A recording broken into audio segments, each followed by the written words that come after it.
கர்த்தருடைய வசனத்தை நாம் தியானிக்கும்படி போகலாம். சங்கீதத்துக்கு நாம் வரும்போது, அதாவது இன்னைக்கு ஆராதனைக்கு வரும்போதே ஒரு காரியத்தை ஆண்டவர் எனக்கு உணர்த்திட்டே இருந்தார். அது எப்படின்னா, சரணாகதியாக அவருடைய பாதத்துல ஆண்டரே எல்லாம் நீங்க தான் அப்படின்னு சொல்லி அவருடைய பாதத்துல சரணாகதியாக விழக்கூடிய அந்த ஒரு விஷயத்தை ஆண்டவர் உணர்த்திக்கிட்டே இருந்தார். அந்த உணர்த்திக்கிட்டே இருக்கும் பொழுதுதான் சில வசனங்களை ஆண்டவர் பேச ஆரம்பித்தார். அந்த வசனத்தை தான் நீங்க தியானிக்க போகிறோம். அந்த வசனத்தினுடைய முதல் 2 வசனத்தை படிப்போம். சங்கீதத்துக்கு வரும்போது 9ஆம் சங்கீதம் 9 வசனத்தை படிக்கும் பொழுது, நெருக்கப்படுகிற ஏழைக்கு அவர் எப்படி இருக்கிறாராம்? 9ஆம் சங்கீதம் 9ஆம் வசனம். அது முழுசா வாசிங்களேன். அடைக்கலமானவர், அவரே தஞ்சமானவர். ஆமென். அதாவது நெருக்கப்படுகிற காலங்களில் அவரே தஞ்சமானவர், அவரே அடைக்கலமானவர். இன்னும் சொல்ல போனால் 59ஆம் சங்கீதத்துக்கு வரும்போது அங்க இதே போல ஒரு வசனம் உண்டு. அங்க சொல்லப்படுகிற வசனத்தை படிங்க. 16ஆம் வசனமா? 59:16. ஆமே. எனக்கு நெருக்கமுண்டாகிற காலங்களிலே நீர் எனக்கு தஞ்சமும் உயர்ந்த அடைக்கலமுமானவர். கர்த்தருக்கு ஸ்தோத்திரம். தஞ்சம் என்று சொல்லும் பொழுது அதோட அர்த்தம் என்னன்னா, அதாவது பாதுகாப்பு கருதி ஒரு இடத்துக்குள்ள புகுந்து தன்னை சேஃப்டியா வைத்துக் கொள்ளக்கூடிய ஒரு இடம் தான் தஞ்சம் என்று சொல்வது. கர்த்தருக்கு ஸ்தோத்திரம். நல்லா பாருங்க, ஒரு சிங்கம் விரட்டிட்டு வருது, இல்ல ஒரு 10 பேர் சேர்ந்து நம்மளை அடிச்சு கொள்ளணும்னு விரட்டிட்டு வர்றாங்க.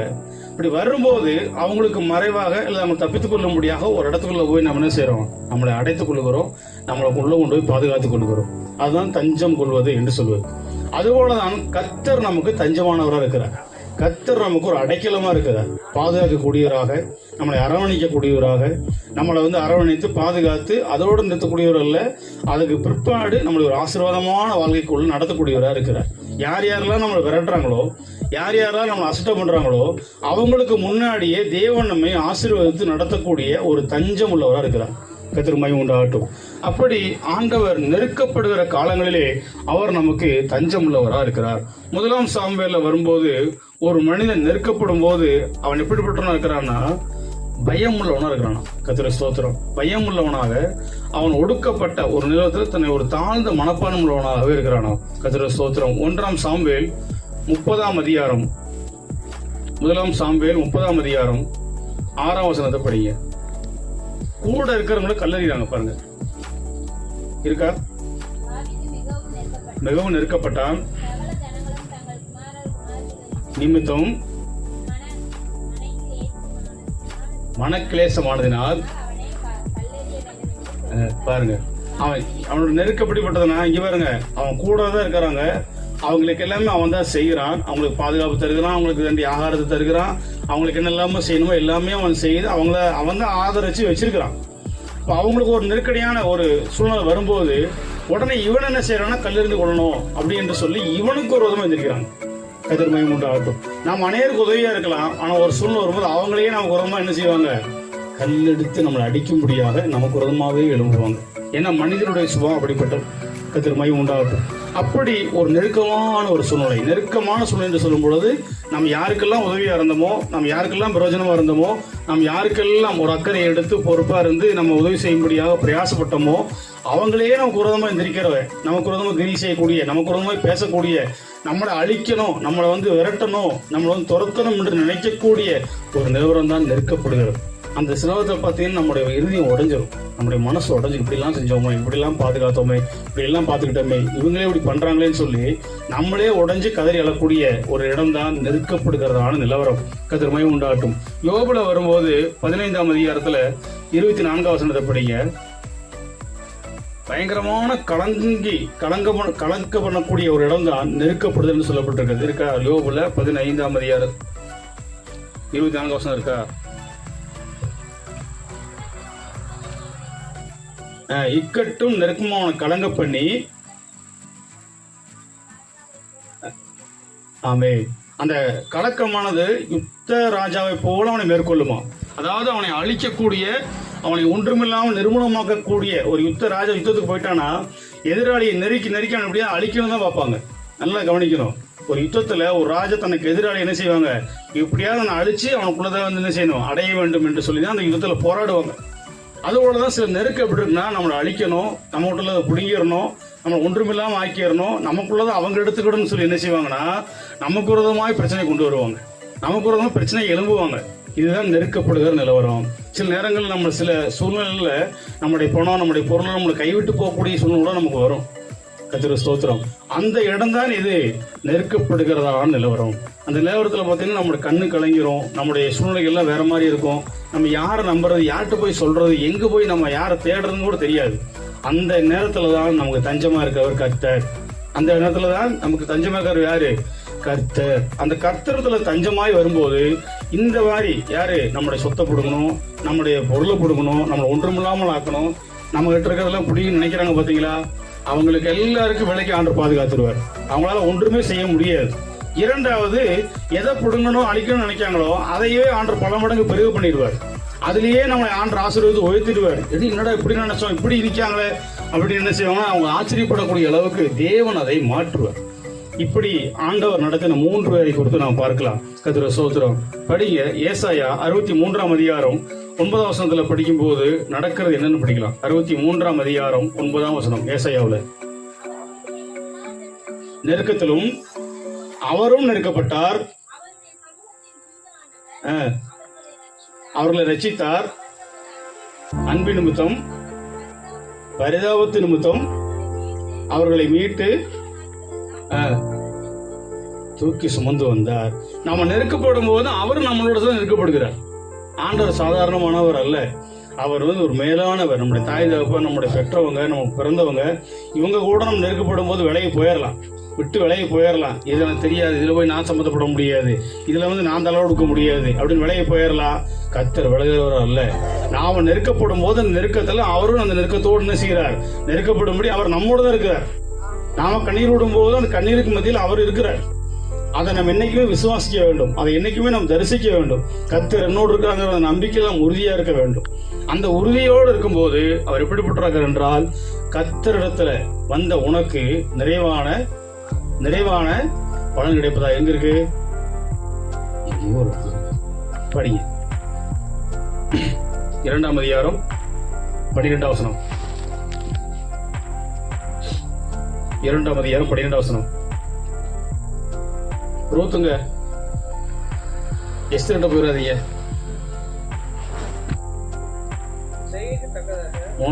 செய்யத்தக்கதாக உனக்கு கட்டளையிடுவாராக. இஸ்ரவேலின் தேவனாகிய கர்த்தரிடத்தில் செட்டைகளின் கீழ் அடைக்கலமாக தஞ்சமாக வந்த உனக்கு அவராலே நிறைவான பலன் கிடைப்பதாக.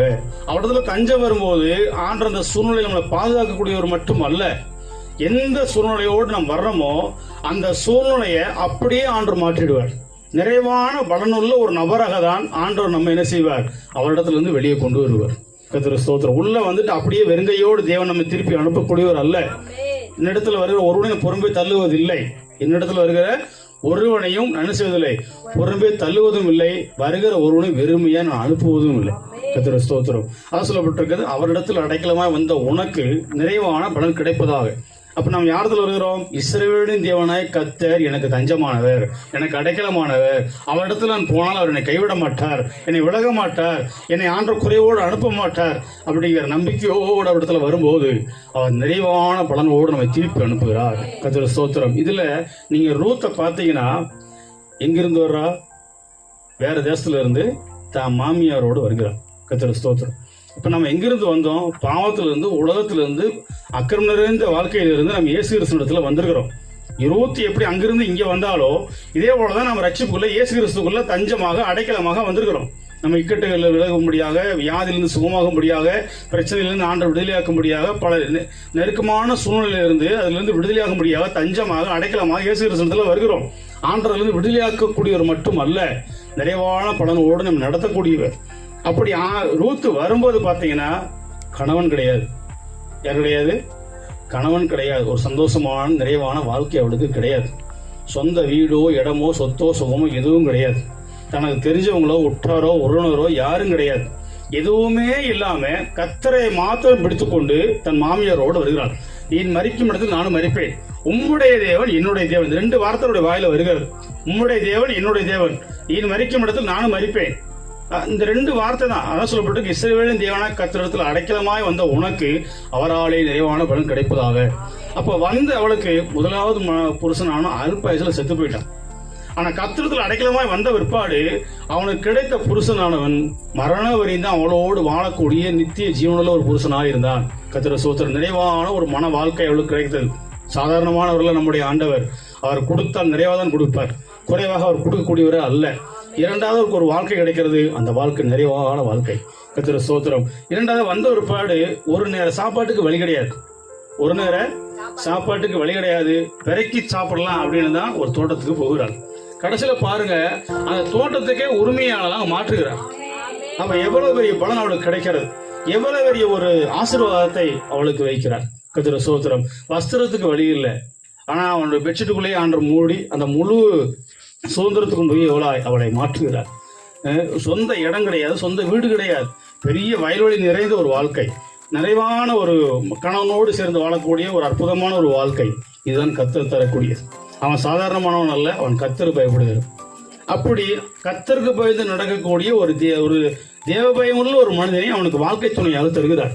கர்த்தர் ஸ்தோத்திரம். ஏதோ ஏனதான ஒருத்தன் ஆண்டவனுக்கு பிடிச்சு கொடுக்கல, கர்த்தர் பயப்படுகிற தேவபயம் உள்ள எதையுமே ஒரு நீதியா செய்யக்கூடிய ஒரு நல்ல ஒரு நபரை அவனுக்கு மனைவியா கணவனாக தந்து அவளை ஆசீர்வதிக்கிறார். இங்க வரும்போது அவளுக்கு குழந்தைகள் கிடையாது, வரும்போது குழந்தைகள் கிடையாது. இங்க வந்த பிற்பாடு நல்ல மனவன், நல்ல கணவன், நல்ல வீடு வாசல், நல்ல வசதியான வாழ்க்கை, நல்ல பிள்ளைகளை கொடுத்து அவள் நிறைவுள்ளவளாய் மாற்றுகிறார். கர்த்தர் ஸ்தோத்திரம். குறைவுள்ளவளாய் வந்தால் நிறைவுள்ளவளாக அவளை ஆசீர்வதிக்கிறார். கர்த்தர் ஸ்தோத்திரம். இரண்டாவதாக தாவீதை நாம் பார்க்கலாம். தாவீதுடைய வாழ்க்கையில சாதாரணமான வாழ்க்கை அல்ல. அவனை பார்த்தீங்கன்னா ராஜாவை அபிஷேகம் பண்ணிட்டார். அபிஷேகம் பண்ணதுல அவன் அரண்மனைக்கு போற வரைக்கும் பாத்தீங்கன்னா அவனை விரட்டிக்கிட்டே இருக்கிறாங்க. சாப்பிடுறதுக்கு சரியான வழி கிடையாது. அதனால மேவி சொல்லிட்ட போயிட்டு எனக்கு என்ன செய்ய, எனக்கு ஆகாரத்துக்கு ஆட்டை கொடு, எனக்கு திராட்சை ரசத்தை கொடு, எனக்கு அடைய கொடுன்னு கேட்கறான். ஆனா அவன் நினைக்கவே இல்லை, சாப்பிடுறது கூட வழி கிடையாது. அந்த நிலவரத்துல இருக்கிறவனை ராஜாவா கூட உட்கார வச்ச பிற்பாடு நீங்க பார்த்தீங்கன்னா அவன் சாகிற வரைக்கும் அவனுக்கு எந்த குறைவுமே இல்லை. எல்லாம் திருப்தியா நிறைவா அவனை ஆண்டனை செய்கிறார், அவனை நடத்துகிறார். இதுதான் தேவனாய் கர்த்தரிடத்துல தஞ்சமாய் அடைக்கலமாய் வருகிற மனிதனை தேவன் ஆசீர்வதித்து நடத்துகிற விதமா இருக்கிறது. கர்த்தர் ஸ்தோத்திரம். அவர் ஆசீர்வதித்தால் அதை ஒருவன் என்ன செய்ய முடியாது, எடுத்துக்கொள்ள முடியாது. பெத்த பையனே பிடுங்கணும்னு பார்த்தான். யார்கிட்ட இருந்து? தாவீது கிட்ட இருந்து அந்த ராஜ்யத்தை எப்படியாவது பிடுங்கிட்டு அவனை கொண்டுட்டு நம்ம ராஜாவான்னு பார்த்தான். முடியல. ஏன்னா கர்த்தருடைய அபிஷேகம் அப்படிப்பட்டது, கர்த்தருடைய வாக்குத்தத்தம் அப்படிப்பட்டது, கர்த்தருடைய நோக்கம் சித்தம் அப்படிப்பட்டது. அதனாலதான் அவன் சொல்லுகிறான், நெருக்கப்படுகிற காலங்களில் நீரே தஞ்சமானவர். யார் சொல்லுகிறது? தாவீது சொல்லுகிறார். ஆனபடினால் அவன் விரட்டி பாஸ் போனவர்கள் அழகா சொன்னார், ஓடிக்கிட்டே பாடுனானா, ஓடிக்கிட்டே பாடுறான். நெருக்கத்துல பாருங்க ஆண்டவரை பாடுறான். ஏன் அப்படின்னா அவர் தான் தஞ்சமானவர், அவர் தான் அடைக்கலமானவர், அவர் தான் நிறைவான பலன் தரக்கூடியவர். அவரால் தான் இந்த சூழ்நிலையை மாற்ற முடியும் என்கிறதை விசுவாசித்து அறிந்திருந்தபடினால் அவனுடைய வாழ்க்கை ராஜாவாய் மாற்றப்பட்டது. கர்த்தருக்கு மகிமை உண்டாகட்டும். மூன்றாவது, நீங்க யோபு பார்த்தீங்கன்னா உடம்பெல்லாம் வியாதி, உடம்பெல்லாம் வியாதி. மனைவி செத்துப்போ, ஆண்டவர் தூஷிச்சிரு, அவர் வேண்டாம் என்று சொல்கிறார்.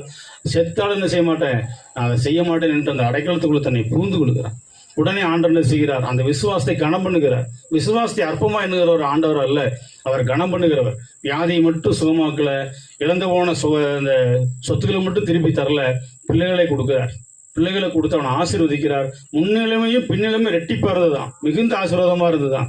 இதுதான் அவரிடத்தில் அடைக்கலமா வந்த பிற்பாடு தேவன் தருகிற நன்மைகளா இருக்கிறது. கர்த்தர் ஸ்தோத்திரம். ஆனபடினால் நாம் என்ன செய்ய வேண்டும், அவரிடத்துல தஞ்சம் போக வேண்டும், அவரிடத்துல அடைக்கலமாய் நாம் வர வேண்டும். அந்த அடைக்கலத்துக்குள்ள தஞ்சம் அந்த அவருடைய கரங்களுக்குள்ள வந்த பிற்பாடு விசுவாசத்துல நாம் இருந்தால் தேவன் நமக்கு போதுமானவராக இருப்பார். கர்த்தரை ஆசீர்வதிப்பார். கர்த்தரை ஸ்தோத்திரம்.